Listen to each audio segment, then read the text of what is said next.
नमस्कार आणि welcome to the new vlog of the तना निखिल. मी तना तुमचं अगदी मनापासून स्वागत करते आपल्या आजच्या व्लॉगमध्ये.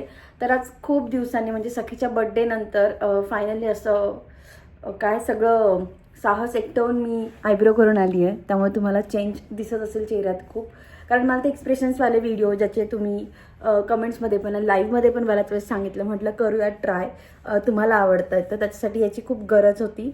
सो हे तर करून आले मी. प्लस मी जो कालचा व्हिडिओ पोस्ट केला होता त्याच्यावर तुमच्या ज्या कमेंट्स आहेत ते मी नोट केलं आहे प्रॉपर. सो नेक्स्ट मंथपासून आय प्रॉमिस की सगळं तुमच्या मनासारखं होईल. बट त्याआधी पटकन हा व्हिडिओ बघून घ्या. सतत मी स्किन केअरबद्दल बोलत असते तरी कमेंट बॉक्समध्ये नेहमी चर्चा असते. तर मी स्किनला बाहेरून काय लावते हे तुम्हाला माहितीच आहे, तुम्ही माझे व्हिडिओ बघत असाल. बट फक्त बाहेरून काळजी घेणं गरजेचं नाही आहे, आतून काळजी घेणं खूप महत्त्वाचं आहे. जसं की आपण टोमॅटो बाहेरून लावलं आणि आत खाणं मेक डिफरन्स, तर तसाच डिफरन्स माझ्या पण चेहऱ्यात दिसतोय तुम्हाला. त्याचं रिझन सांगते मी. मागच्या काही दिवसापासून मी यूज करते HK व्हायटलच्या ग्लुटाथिओन विथ विटॅमिन सीच्या या सगळ्या टॅबलेट्स. तुम्हाला पण ड्रायनेस, पुन्हा पिगमेंटेशन, डार्क स्पॉट याचा काही इश्यू असेल ना तर हे प्रॉडक्ट तुम्ही पण यूज करू शकता. आणि हे रिझल्ट पण देतं, चेहरा असा ब्राईट पण करतं. बेसिकली ग्लुटाथिओन आपलं लिव्हर क्लीन करून जो ग्लो देतो तो अगदी नॅचरल असतो. एक टॅबलेट घ्यायची रोज आणि पाण्यात टाकून ते कन्झ्युम करायची. याची टेस्ट अगदी यम्मी आहे. HK व्हायटलच्या या ग्लुटाथिओन विथ विटॅमिन सीच्या टॅबलेट्समध्ये 600 mg glutathione, vitamin C, vitamin E, hyaluronic acid हे सगळे पॉवरफुल इन्ग्रेडियंट्स असतात जे डार्क स्पॉट्स आणि पिगमेंटेशनवर काम करतात. याच्या डीप हायड्रेशनमुळे ना स्किन नेहमी फ्रेश आणि पंप राहते. सो माझं ऐका, तुम्ही पण हे प्रॉडक्ट मागवा, कारण फक्त बाहेरून स्किन चांगली करून उपयोग नाहीये, आतून सगळं नीट छान झालं पाहिजे. आणि तुम्हाला मी माझा रिझल्ट पण दाखवते मागच्या काही दिवसांपासूनचा. तर आहे काही महिन्यांचा रिझल्ट, बिफोर आणि आफ्टर तुम्ही चेंजेस क्लिअरली बघू शकता यात. तुम्हाला ना ह्या टॅबलेट्स HK व्हायटलच्या वेबसाईटवर अगदी इझिली मिळून जातील. आणि त्यात जर तुम्ही माझा कोड तना10 यूज केला तर तुम्हाला ॲडिशनल डिस्काउंट सुद्धा मिळेल. असो तर माझ्या जखमा ऑलमोस्ट भरत आलाय, कातडी यायला लागली त्याच्यावर. आणि हे गळ्यावरचं पण सगळं गेलं म्हणून मी आज सकाळी सकाळी छोटं मंगळसूत्र घालायला काढलं. बट माझ्याकडनं ते टाकताना त्याची कडी तुटून गेली आहे आज. सो मी डोरलं काढलंय वापरायला. ॲक्च्युली मुहूर्तमणी डोरलं हे सगळं मी हट्ट करून घेऊन आली आईकडून, म्हणजे करायला लावलं तिला माझ्यासाठी खास. तर म्हटलं थोडे दिवस डोरलं घालूयात, वेस्टर्न असो काही असो, बट ते छान दिसतं असं ब्लॅक ब्लॅक. सो कसं वाटतंय डोरलं खाली कमेंटमध्ये नक्की पण सांगा.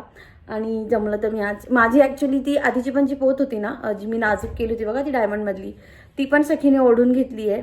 त्यामुळे ती पण अशी थोडी खणली आहे एका साईडला, म्हणजे तिची ती कडी निघून गेलेली आहे. अँड आज दुसऱ्याचं पण असंच केलं. आणि तिसरी जी आहे ती घरी आहे. त्यामुळे आता डोरला आणि मुहूर्तमणीने थोडे दिवस मी काम चालवेल, नाही तर संध्याकाळी जमलं तर मी रिपेअरही करून आणेल. कट टू डायरेक्ट संध्याकाळ. दिवसभर काही शूट केलं नाही. दिवसभर आमच्या मॅडमच्या मागे मागे मागे होतो. तिचं आज काय दुखत होतं माहीत नाही, मधूनच रडरड चिडचिड चालू होती. बट प्रॉपर झोप घेतली आहे तिने. आणि आता संध्याकाळचे 7 वाजले. आज फ्रायडे, त्याच्यामुळे साहेबांना पण जरा आराम आहे.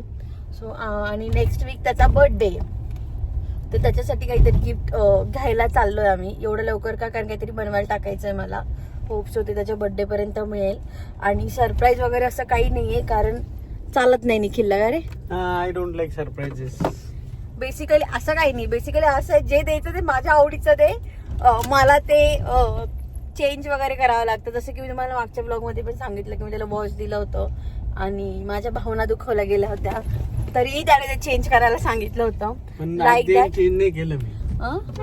अरे तू कधी चेंज नाही केलं? जेव्हा मी रुसून बसली तेव्हा. हा, बट नाही केलं ना, तरी सुद्धा मी करू शकत होतो. बट मी तुझा मान ठेवला. हा, त्याच्यात ते सगळ्यांनी तुला सांगितलंय, कपड्यावरनं पण आणि त्या गिफ्ट वरनं पण. कपड्याचं चालूच असतं आता. कपड्याचं चालूच असतं तुला. असो तर बाय द वे त्याचा प्रत्येक बर्थडे मी स्पेशल केलाय. प्रत्येक बर्थडेला मी असे बलून फुगवून आणि त्याच्या आवडीचेच गिफ्ट त्याला दिलेले आहेत आतापर्यंत, आणि इथूनही पुढे देत राहील. आणि काय म्हणतात ते, तो जनरली बर्थडे करत नाही. बट यावेळेस त्याला काय सुचलंय काय माहिती, त्याने मला इगो हर्ट झाला. इगो कशाचा इगो हर्ट झालाय? मी का बरं इगो तुझ्या बर्थडेला तू 1 महिन्यापासून करते, मी पण करेल 15 दिवसापासून. हा, ह्या वर्षी निखिल इज लाईक 1 तारखेपासून आमचं. अच्छा, टकलं दिसतंय. ह्या वर्षी निखिलने मला 1 तारखेपासून झालं, तनु बर्थडेवर का, तनु बर्थडेवर का, तनु बर्थडेवर का. जनरली त्याला काही घेणं देणं नसतं. बट बघा, जे त्याला आणि मला दोघांनाही हवंय ते आम्हाला त्याच्या बर्थडे पर्यंत मिळतंय का. ते बघायसाठी आम्ही आता चाललोय. आणि इथे आहे आमच्या टकलू टकलू महाराज. काय रे बेटा, जस्ट झोपेतनं उठून आणलंय तिला, बट ठीक आहे, तिला पण संध्याकाळी फिरायला फार आवडतं बाहेर. सो चला. चिडला नाही निखिल, सुधारला आता. कंट्रोल पोरगी आली आहे. कंट्रोल, शब्दांवर पण कंट्रोल, रागावर पण कंट्रोल. मला असा नवरा खूप आवडतोय माझा. हो ना शकुड्या? पप्पा छान छान वागतो ना आता गाडी चालवताना.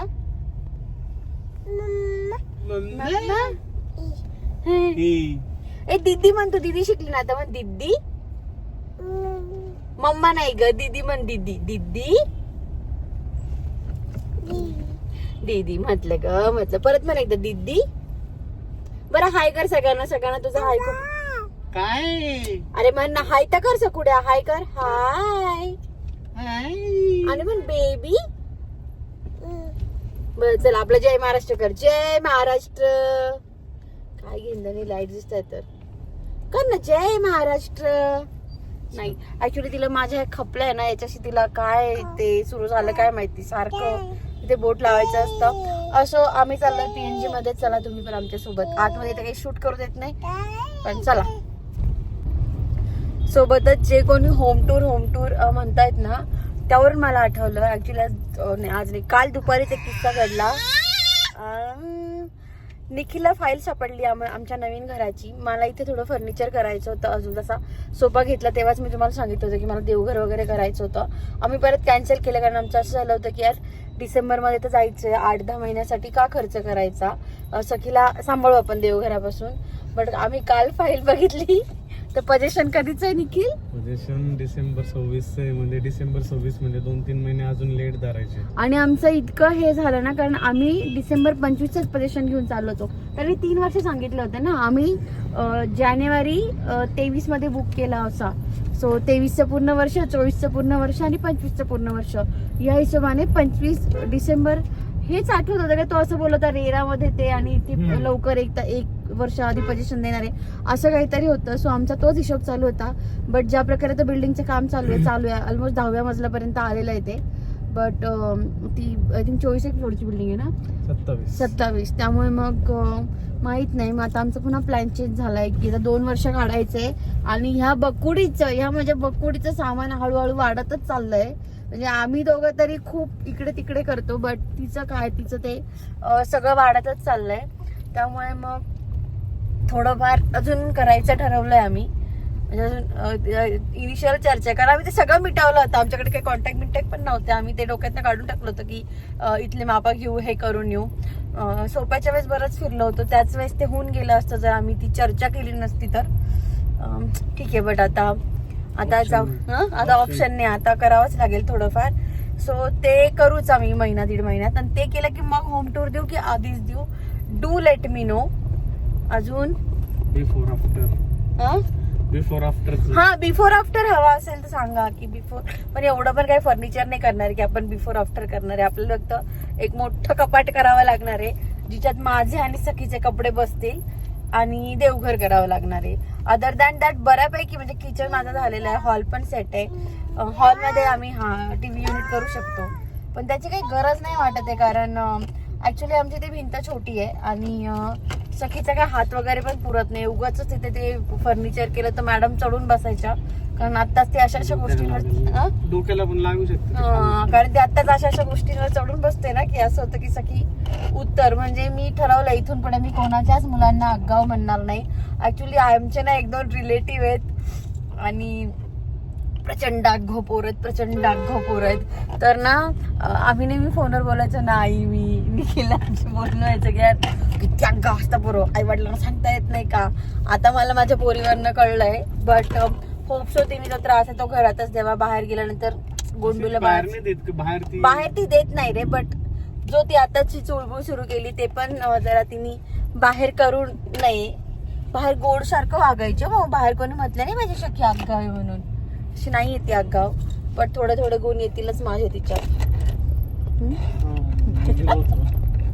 तू म्हणणार होता मला माहितीच्या तोंडात त्याला, म्हणून मीच म्हणून गेली चलो अभी PNG चलते हैं फिर आपको दिखाते हैं कि क्या क्या है. तर ज्या कामासाठी आम्ही गेलो होतो ते काम तर काही झालं नाही. भांडे वाजवू नको, नाही येणार आहे माझ्या माहेरचं कोणी. तर ज्या कामासाठी गेलो होतो ते काम तर काही झालं. रिझन निखिलचे खूप नखरे असतात. तू घेऊनच दिलं नाही मला काय. येस, मी तुला काही घेऊनच दिलं तुझी नाही. इच्छाच नव्हती मला काही गिफ्ट घेऊन मी द्यायची. खर्चच करू शकत नाही तुझ्यावर, माझी परिस्थितीच नाही, मी जॉबलेस आहे. तर मी पिक्चर बघती, बंद नको करू. तर ज्या कामासाठी गेलो होतो ते काम तर काही झालं नाहीये. आणि सखी एकटीच बेडरूम मध्ये भोकडी भॉ खेळती, बाहेर येते, आम्हाला बघते, भॉ करती, परत आत जाते लपायला. तर असा काय होता आपला आजचा ब्लॉग. जर तुम्हाला आवडला असेल तर do like, share and subscribe. आणि असंच प्रेम देत राहा मला, निखिलला आणि सखीला. भेटूयात आपण पुढच्या ब्लॉगमध्ये, कारण आता सखुडं काही मला बोलू देणार नाहीये. थँक्यू.